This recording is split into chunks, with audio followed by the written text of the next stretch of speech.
Donald Trump ha decidido restablecer la justicia y, como sabe hacer, sin miramientos, ha destapado el gran engaño de la Unión Europea y Ursula von der Leyen. Durante todos estos años, los europeos se han presentado como víctimas del caos global, contando historias sobre asociación, solidaridad y seguridad común, mientras saqueaban el mercado estadounidense durante décadas. ¿Cómo funcionaba? Europa comerciaba tranquilamente con Estados Unidos, siempre a su favor. Para los europeos, el mercado estadounidense era y sigue siendo clave. Millones de automóviles, toneladas de mercancías, vinos y quesos de lujo, incluso bebidas baratas. Todo esto lo vendían sin problemas al otro lado del océano. Pero, por alguna razón, los productos estadounidenses no cuajaban en Europa. Como si los franceses tuvieran alergia a Chevrolet y los alemanes a Levi's, y si al menos hubieran comerciado honestamente.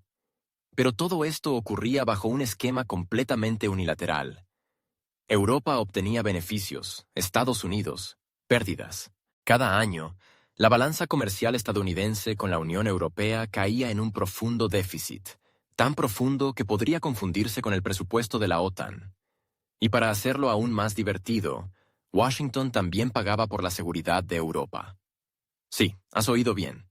Mientras los burócratas de Bruselas practicaban la lucha por la neutralidad cultural, el Pentágono mantenía un paraguas nuclear sobre Berlín, París y Varsovia. La paradoja es que Europa se comportaba como un pariente mimado en la lujosa villa de un tío rico, con los pies sobre la mesa, una copa en la mano, el ejército de vacaciones. Que Estados Unidos pague por todo. Pero en cuanto se hablaba de comercio simétrico, comenzaba la diplomacia nerviosa. Trump, ¿qué haces? Esto es libre comercio. Somos aliados. Ajá. Aliados que siempre están en números positivos, mientras tú estás en pérdidas y, además, tienes que defender sus fronteras del malvado este. Y así, la fiesta ha terminado. El tío Donald apagó la música y declaró: «Basta. Todos a casa». Según la publicación europea Político, la administración del presidente estadounidense Donald Trump planea introducir aranceles de importación a productos de países de la Unión Europea. Se habla de un 20 a 25%. Y esto no es simplemente una jugarreta malintencionada de los republicanos.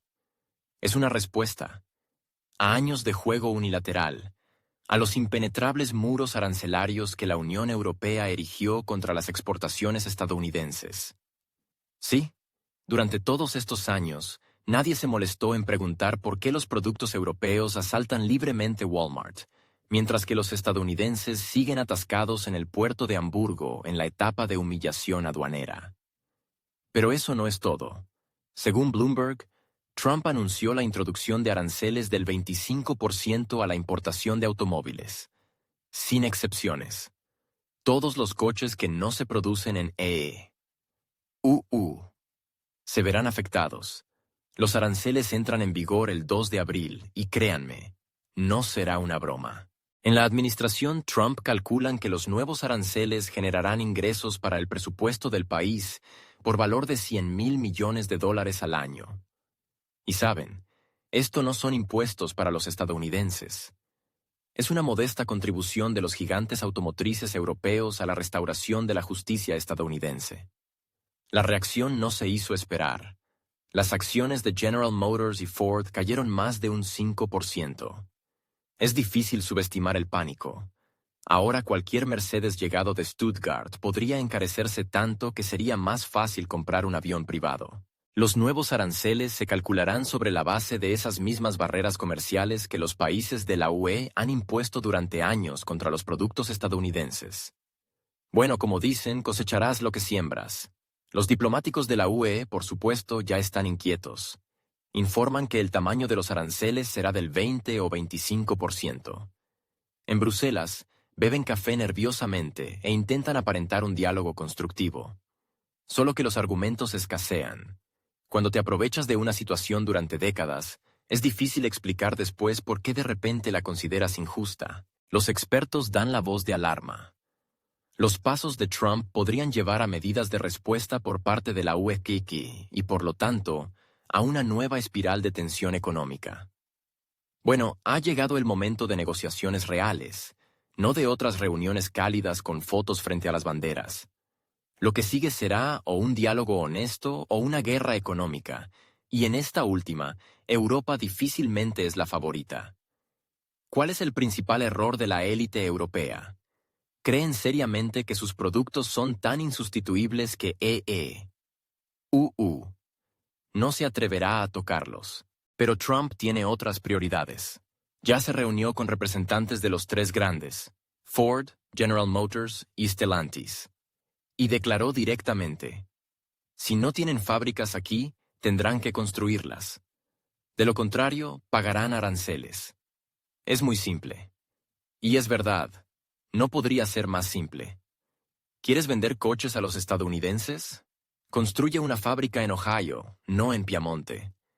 Olvídate de la vida cómoda bajo el paraguas de Bruselas. Ahora todo es en serio. Aranceles, condiciones, competencia. Europa debe aprender a jugar según las reglas, no solo a dictarlas cuando le conviene. Lo más curioso es que toda esta historia revela la magnitud no solo del engaño económico, sino también del ideológico.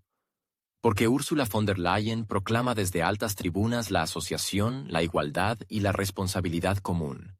Solo que en la práctica resulta que el Pentágono se encarga de la seguridad, la Casa Blanca de los mercados abiertos y la Unión Europea de los beneficios. Una fórmula conveniente, ¿verdad? Solo que Donald Trump ha decidido reescribirla. ¿Y quién hubiera pensado que sería él, ese mismo Trump ridiculizado durante años en la prensa europea, quien devolvería la conversación a la realidad? A que en una asociación debe haber igualdad. Que si quieres vender, debes estar dispuesto a comprar. Y si quieres seguridad, debes pagar por ella. No construir ilusiones sobre la solidaridad universal. ¿Qué sigue? Quizás la Unión Europea intente vengarse. Introducir sus propios aranceles, gritar sobre el imperialismo comercial. Pero aquí está el problema. La economía europea cruje por las costuras, el crecimiento es mínimo, la industria pierde posiciones y los presupuestos, estabilidad. Y si el mercado estadounidense se cierra, Bruselas se encontrará en una situación bastante delicada. Comerciar consigo misma aún no funciona, y en Pekín no parece haber colas por el queso francés. Así que el juego ha terminado. El presidente estadounidense ha dejado claro: la gratuidad se acabó. Es hora de pagar las cuentas. Y esto, por cierto, no es chantaje, sino un restablecimiento del equilibrio. Después de décadas de ingenuidad comercial, Estados Unidos finalmente ha recordado que es una gran potencia económica, y no el patrocinador de los placeres europeos. Y mientras von der Leyen busca de nuevo palabras para otra declaración pomposa, Donald Trump simplemente hace su trabajo. Como sabe hacerlo, alto y claro, eficazmente y sin ceremonias innecesarias. El 1 de abril, la Unión Europea activa oficialmente el régimen de medidas de respuesta contra Estados Unidos. El motivo: el regreso por parte del actual presidente Donald Trump de su juguete proteccionista favorito, los aranceles. Esta vez, un 25% sobre el aluminio y el acero. Bruselas reaccionó sin histeria, pero con una expresión que dice: lo hemos entendido todo, y ya hemos hecho los cálculos. Sobre la mesa se pusieron aranceles espejo por valor de 6.400 millones de euros, y a mediados de abril entrará en juego una segunda oleada, por otros 18.000 millones. En total, casi 25.000 millones de euros de venganza arancelaria, aderezada con la templanza europea y una calculadora. Esto no es solo una respuesta económica, es una medida educativa, al estilo de: si alguien ha decidido educarnos, nosotros también sabemos algunas cosas. La preparación para estas medidas no comenzó en enero, ni siquiera en otoño, sino desde el verano pasado. Entonces, en los pasillos de la Comisión Europea comprendieron: el espectáculo llamado América Grande otra vez estaba a punto de tener una continuación, y el guión ya era conocido. Trump estuvo, Trump ha vuelto, y con él, sus tácticas favoritas de la vieja escuela de ultimátums. Por eso, el plan Bruselas bromea y cede ni siquiera se abrió. Sacaron directamente el plan qué hacer si nos vuelven a educar con aranceles. Al principio, la UE intentó jugar la carta del poder blando. Ofrecieron aumentar las importaciones de gas licuado estadounidense, ampliar las compras de productos agrícolas, como si participaran en un concurso de televisión. ¿Adivina qué quiere Trump? Parecía que si la UE ayudaba a reducir el déficit comercial estadounidense, que en 2024 superó los 900.000 millones de dólares, el presidente Trump se calmaría. Pero como resultó, la paz a través de la importación de bourbon no funcionó. Los ultimátums siguen teniendo preferencia sobre la diplomacia. Y al parecer, la apuesta era que los europeos tendrían miedo de responder. Error. El golpe más sensible recayó sobre Alemania. De nuevo. Alemania está tradicionalmente en la primera línea de todas las guerras comerciales, especialmente cuando se trata de automóviles. Los aranceles estadounidenses del 25% sobre todas las importaciones de coches golpean principalmente a Wolfsburgo, Stuttgart y Múnich.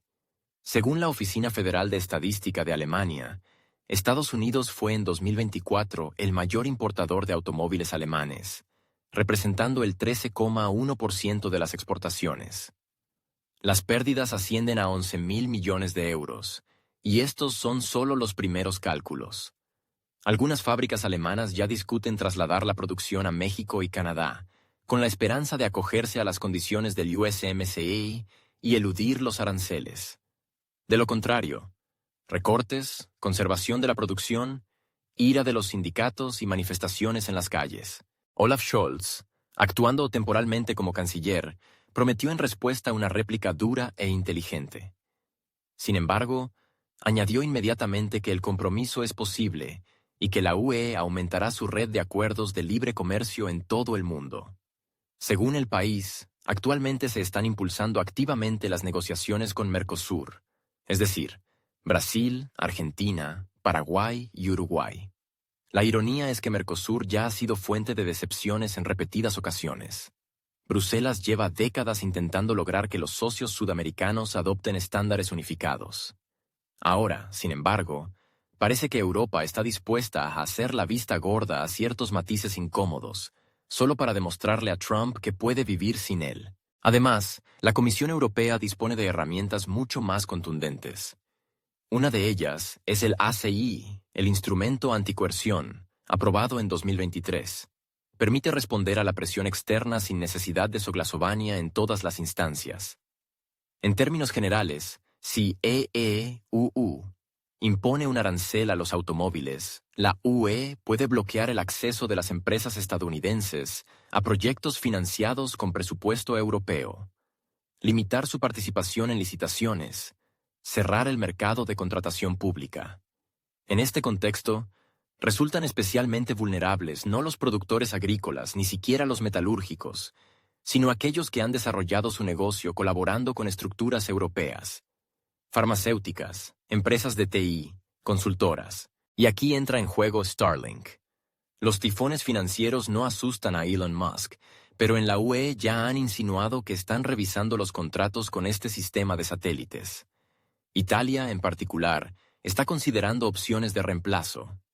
Esto podría ser un golpe serio, ya que los servicios estadounidenses en la UE generan un superávit de 109.000 millones de euros para el presupuesto de EEUU. En cambio, en bienes, Washington está en números rojos, 157.000 millones. Precisamente por eso, Bruselas considera seriamente ejercer presión a través del sector servicios, y no a través de los bienes. La vulnerabilidad es clara. Las cifras hablan por sí solas. En cambio, en el sector de las bebidas alcohólicas, Europa actúa con mucha más cautela. Los aranceles sobre el bourbon, curiosamente, aún no se introducen. La razón es simple. En respuesta, Trump prometió introducir aranceles del 200% sobre los vinos, coñacs y licores europeos. En Francia, esto provocó una risa nerviosa. En Italia, histérica. En Dublín, incluso celebraron una reunión extraordinaria sobre la exportación de whisky. La UE ha decidido guardar esta carta por ahora entendiendo que la respuesta sería demasiado dolorosa para los países del sur y oeste del bloque.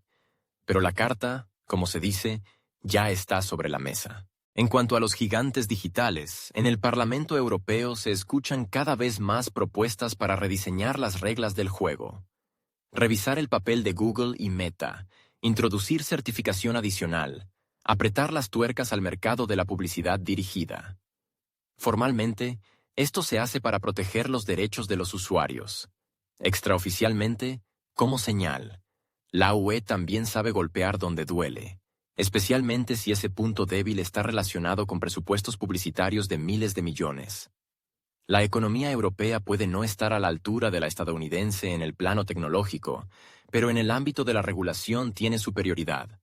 Y sí, la UE lleva tiempo soñando con recuperar el control sobre su soberanía digital. Y aquí Trump ha dado el pretexto ideal. Los escépticos consideran que todas estas medidas solo crean una ilusión de fuerza, porque en realidad la dependencia de la UE respecto a EU es demasiado grande, desde la defensa hasta la tecnología. Pero en esta disputa se olvida la estadística. El volumen comercial entre la UE y EU en 2024 superó el billón de euros. Esto es casi el doble que con China. La UE es el mayor mercado para las empresas estadounidenses, el mayor inversor en la economía estadounidense y el mayor proveedor de bienes industriales. No es una relación de socio menor. Socio mayor. Es una alianza en la que ambas partes tienen suficientes palancas de presión, solo que antes no las usaban. Ahora, en el contexto de la nueva presión arancelaria, Bruselas dice cada vez más: basta de ser cómodos, basta de ser predecibles. Los aranceles no son solo un paso económico, son una señal política. Y si una parte cambia el tono, la otra cambia la retórica.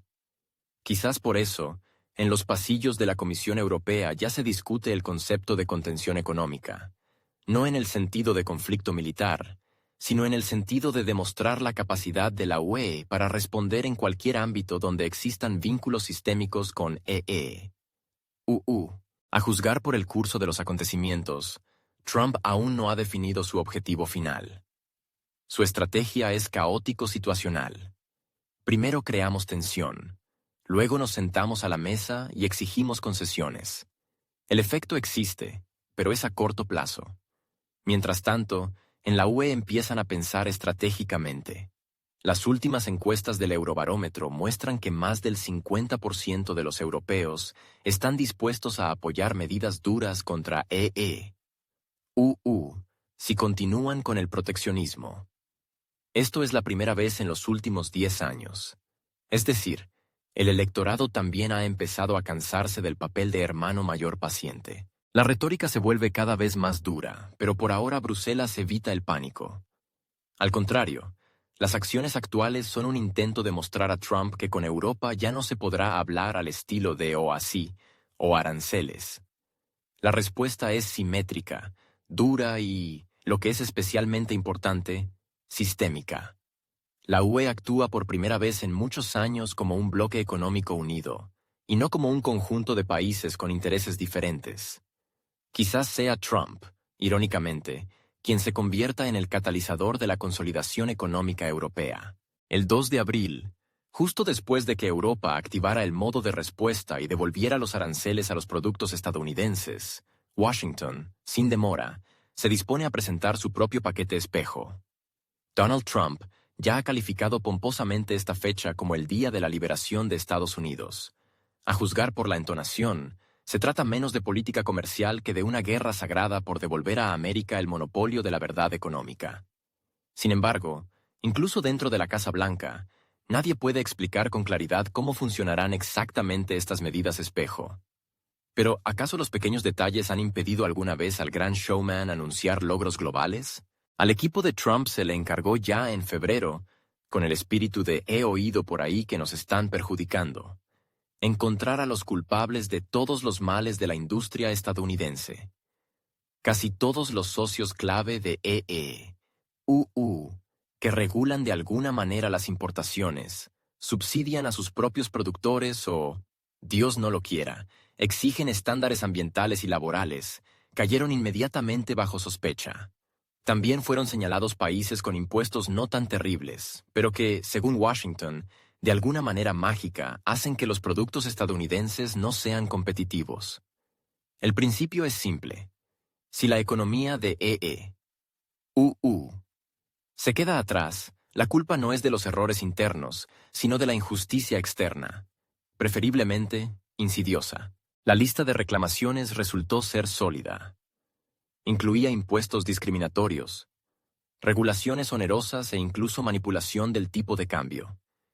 Esto último es especialmente curioso, dado que el dólar, por extraño que parezca, se fortalece en parte debido a las propias acciones de EU. Sin embargo, la lógica aquí es simple. Cualquier país con un superávit comercial con América es, a priori, un tramposo. Así, por ejemplo, la Unión Europea y Japón terminaron en la misma lista que Turquía, Rusia y Arabia Saudita. El comercio total con estos países representa el 88% del volumen exterior de EU. Es decir, la Casa Blanca planea imponer aranceles a casi todo el mundo. Como dicen en los propios Estados Unidos, si te peleas con todos, quizás el problema no sean ellos. Se está discutiendo una nueva tasa. Según The Wall Street Journal, la Casa Blanca no descarta la introducción de un umbral arancelario universal del 20%. Para todo. Para todos. De golpe.